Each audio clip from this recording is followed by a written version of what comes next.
talking a lot about colostrum this year. First things first, don't you love it how it's longevity warehouse? It's like warehouse of longevity. Interesting. Well, I mean, you've got a lot of old products you want to shift off to people who are ignorant. Another good thing, doesn't everyone wonder why all these self-proclaimed longevity experts are usually under age 40? Under age 40 giving advice on longevity? That's like Brad Pitt giving advice on pickup. That's like Brad Pitt putting out his own pickup artist manual and saying, it's all in the fingers, man. I just click my fingers, 10 chicks come up with numbers, and it's all in the fingers. If you give me enough money, I will show you how to make these magic fingers work for you. Longevity experts under age 40. Great. Let's hear what we've got to say. And being, you know, I play the role in our community often as like a kind of a controversial character, bringing things in that people are like, oh, I thought we didn't do that. Yeah, because this is a vegan community. It's a raw food community. Daniel Vitalis promotes anti-vegan, anti-raw. So no wonder people are going, oh, we don't do that. We don't eat dead animals, and we don't cook our food because we believe raw food's inferior. We don't do that, Daniel. Pay attention. And I brought colostrum to the marketplace. To the marketplace. I mean, like, this indicates these people's sort of angle. Businessmen, business people, marketplace, industries, warehouse. Not educating people how to live, how to be healthy. It's more like, buy my product. This is a 6-hour event you pay money for to listen to me market my product. And at the end of the show, on the back stage of the room, we've got product for sale, tonight's special, just for you guys. Aren't you lucky? Bring it to the market, man. Colostrum's been around since the 80s, man. What is colostrum? Colostrum's the mother's breast milk that comes from the cow after like 6 hours of birth, 2 hours of birth, whatever. You know what I mean? It's like the first milk that comes out of the breast. So we push away the baby calf, and then we get some machine to manually suck out the colostrum, and then we dry it up, bake it, cook it, whatever, ship it in plastic to people who need more titty milk. And it's just sort of like, you know, the only people who need colostrum are babies, not grown-up adults. So please stop acting like babies. Because when you study a little bit about colostrum, it's like, wow, this is really maybe the most complete superfood that exists on Earth. Because not many people are doing it anymore, because it's been linked with cancer and tumours and obesity and increased hormonal imbalances and extra weight. Ever wondered why these colostrum promoters got a little bit of a porch on them, a little bit of extra gut? And hey, just because someone's a little bit fat, out of shape, doesn't make them bad people. I just like to take advice and people getting the results I desire. Let's continue. How do I bring that to a vegan community? I was like, oh no. That's right. How do you bring it to a vegan community? It's sort of like bringing condoms to the Vatican. You know what I mean? It's sort of like you're bringing something that's not really welcome. We're beyond sucking tits from cows. We're beyond sucking breast milk from other animals. You know what I mean? We wash our hands when we pat cows. We don't suck their tits. So I mean, it's amazing. A vegan community, please go away. You know, stay out.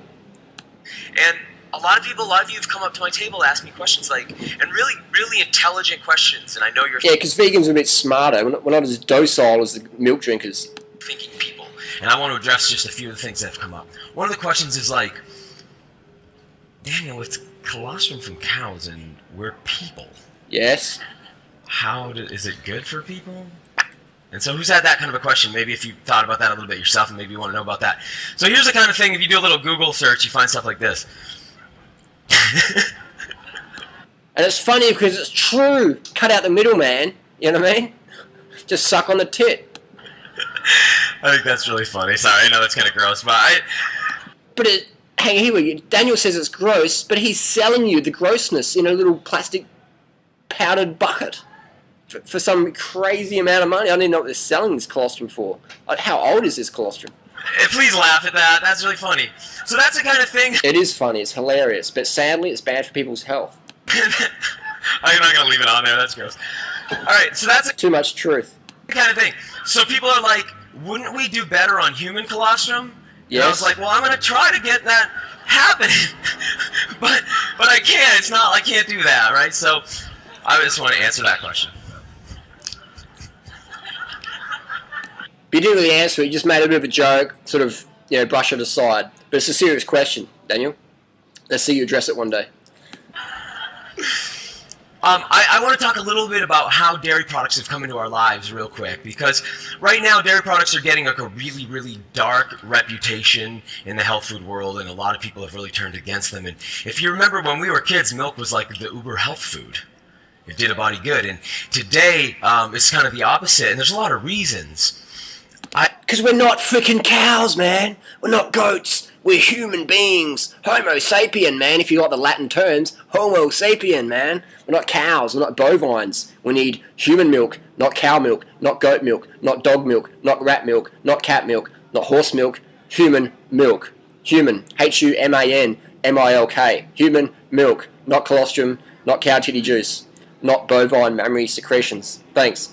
I think, I was talking to people about, people were saying, I don't think this is a food we should use. It's too mucus forming. It's too, what about this? What about that? And I was saying that to look at the modern way that we've had this stuff, the milk we grew up on was really pus-filled. It still is pus-filled. I mean, how many pus cells per mil are allowed in standard milk? It's about 800,000. How many pus cells are allowed in colostrum? I don't think there's even regulations. That would be a good question. How many pus cells in colostrum? Injected with genetically modified hormone. It was factory farm. It was grain fed. It came from weak animals with weird mutated genetics, and it was making us sick. There's no question. And even if it's organic, free range, cold, raw, bloody whatever, it's still got over 80 active hormones naturally occurring. Notice how our guest speaker today didn't address that. Bad for business. You know that saying, don't throw the baby out with the bathwater? I've kind of been saying to people, it's sort of like when I found out genetically modified corn existed, I didn't decide to stop eating vegetables. When I found out I was a human, I didn't decide to stop drinking cow's milk. It took a while for me to wake up. Makes sense? If that makes sense, clap for a second. Didn't make sense to the humans because that analogy was like so vague. You had to ask the audience to clap. If you have to ask your audience to clap, you know you're on the wrong track, or you're in front of the wrong audience. I would never, I'm not suggesting people go to the supermarket and pick up, trying to get from the factory farming world their foods. But I want to say that dairy products have been with us now for about 8,000 years. Which is like 1 second in 1 year in terms of human evolution or creation, or whatever you buy into. You know what I mean? It's like 8,000 years. It's nothing. It's nothing. There's trees older than that. 8,000 years. And you know that the only place that scientists have accepted that in our genetics our food has changed us is around dairy food. But it's not for everybody. Which scientist says who? And I want to be clear about that. So let's set the record straight.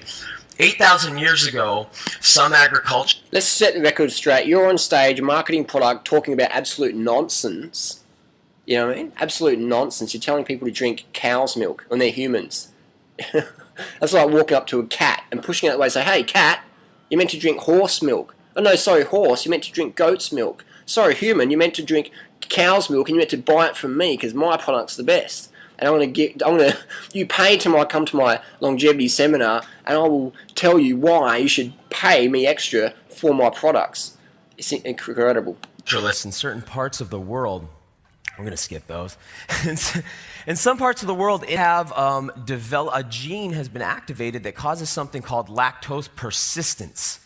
That means that the part of us that can digest milk when we're children, because our moms give us milk, has persistence. That's human milk, not cow's milk. Big difference. Human colostrum, big difference to bovine colostrum. Different hormones. Milk is really mucousy, milk is really bad for digestion. I think people are making really big blanket statements. No, it's from a cow. We're humans. Again, cow milk for cows. Human milk for humans. It's basic biology. We learned that in grade 1. It's fair to know, hey, there's 8,000 years of history, and we can't blame a whole bunch of recent epidemiological problems on something that has 8,000 years of history. Does that make sense? 8,000 years doesn't mean anything, you know what I mean? It's nothing. It's throwing the baby out with the bathwater. And we know tribal people like the Maasai warriors. Anyone ever seen the Maasai warriors in Africa? These are guys who can jump 6 feet in the air, right? And they hunt lions with spears. Did I just hear him say, Maasai can jump 6 feet in the air? If that was true, that would set every single Olympic high jump record ever. And last time I checked, there wasn't any Maasai high jumpers or long jumpers. Like, they're one of the unhealthiest, most violent cultures living on the planet ever. The diet consisting of dairy and blood. And if anyone watches a documentary of the Maasai, they're not doing that by choice, they're doing it by necessity. That's all they got.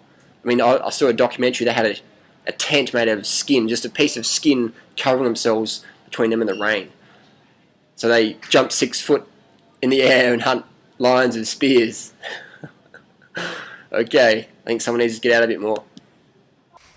So I just put that out there to say I think it's a really valuable food, and I think we should look at, since we are... Look at all the products here. You know what I mean? Products. This is an infomercial. But the funny thing is, people pay to see this infomercial live. You can just sit back and watch it on TV. Or watch it on YouTube for free. Stewarding cows. I talked the other day about how the animal that gave rise to the cow, or the... Does anyone remember what it was called? The aurochs. The aurochs is an extinct animal today.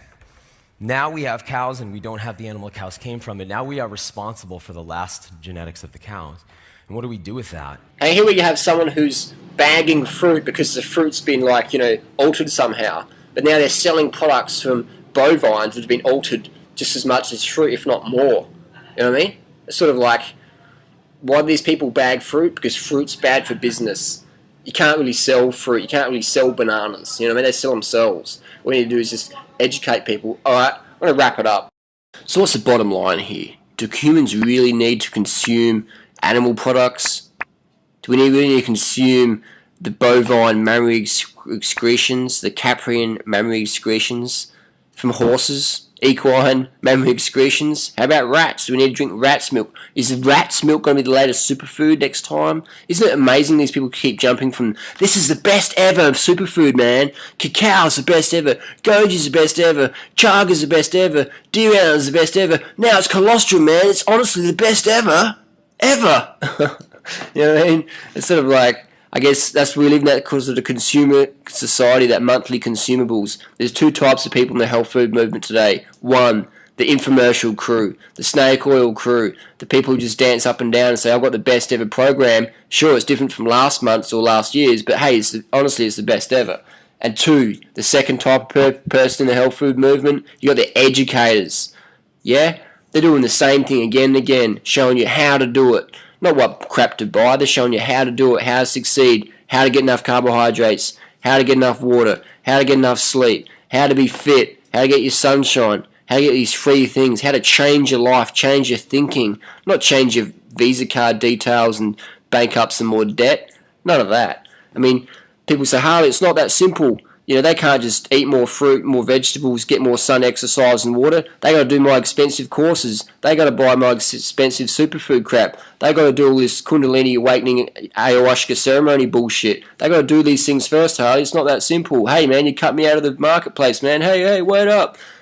So my message is to people, I'm going to be calling people for where they're at. I ain't afraid to tell the truth. I'm not going to just talk what impresses people. I'm going to say what needs to be said. I've had friends die, I've had friends end up obese, emaciated, anorexic, lose all their fitness, become drug addicted, end up in mental institutions because of these misinformed people. Perhaps they're sincere, but most of them are just sincerely wrong. So count on me, telling you how it is. I'm going to tell you what I think, and those that mind do not matter, and those that matter do not mind. Peace. Thanks for watching. Stay tuned.